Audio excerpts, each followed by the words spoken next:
What is the role of sex in consciousness? How should it be approached as a way to be more awake? Are lust and casual sex a detriment to consciousness? Are they always detrimental?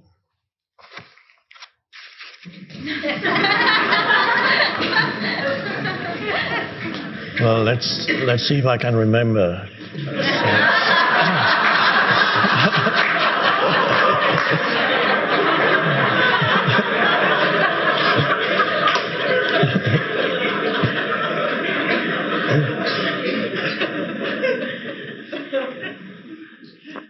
Now, sex, of course, is a wonderful thing. We could call it an addiction that nature has built into the human so that they continue to survive as a species, because if that addiction were not built in, that causes pleasure, if that were not built into the human body, who would engage in that absurd act?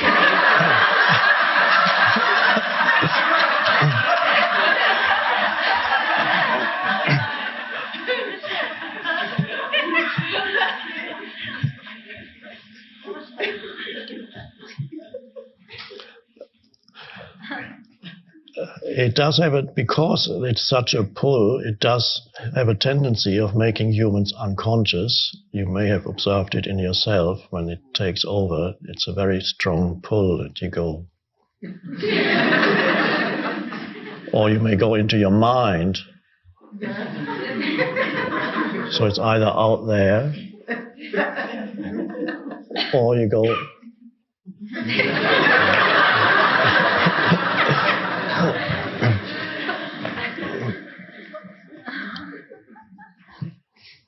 And of course, it pulls you towards where it wants to go, which is the final orgasm.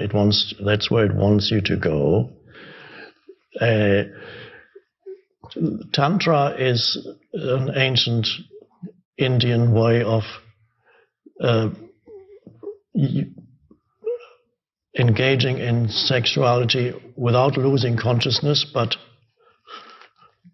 growing in consciousness through it, bringing consciousness into something that usually would make you unconscious.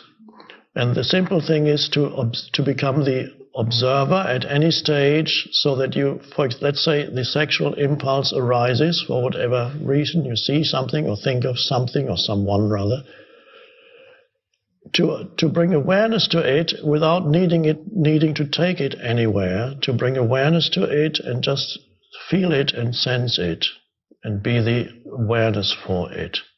And if you're with another person, not necessarily engage in the full act of sexuality, but even if it's just a touching, to be aware with that, bring awareness to that, to the sense perceptions, so that awareness arises even as the impulse is there. You meet it with awareness. And that's a beautiful spiritual practice, and then you don't always need to take it to the end.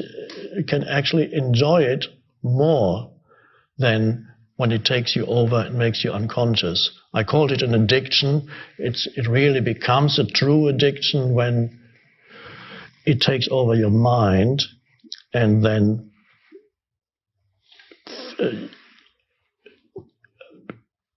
you compulsively seek sexual partners, in which case it really pulls you towards more and more unconsciousness, and becomes it's one of the ways in which the mind seeks fulfillment and never finds it. And that's where the song implies, I can't get no satisfaction.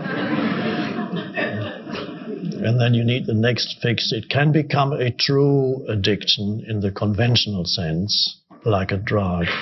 It can become that. If there's a sexual impulse, let's say you look at a man or a woman and there's a slight sexual impulse, you can just be with that. And that's the beginning of Tantra. Don't need to go anywhere, or don't need to go up to that person and say whatever your pickup line is. But just be allowed to watch the beauty of it, the male form, the female form, and be aware. And at any stage, bring awareness to it. This applies to anything that tends to make you unconscious, any strong urge. If you, like, let's say, overeating, if that is your urge, if you can bring awareness to the impulse of wanting to eat before acting on it, that is Tantra too. Anything that usually pulls you to unconsciousness, when you bring awareness into it, you actually use it in your growth of awareness. The very thing that before made you unconscious can then be used and make you more conscious.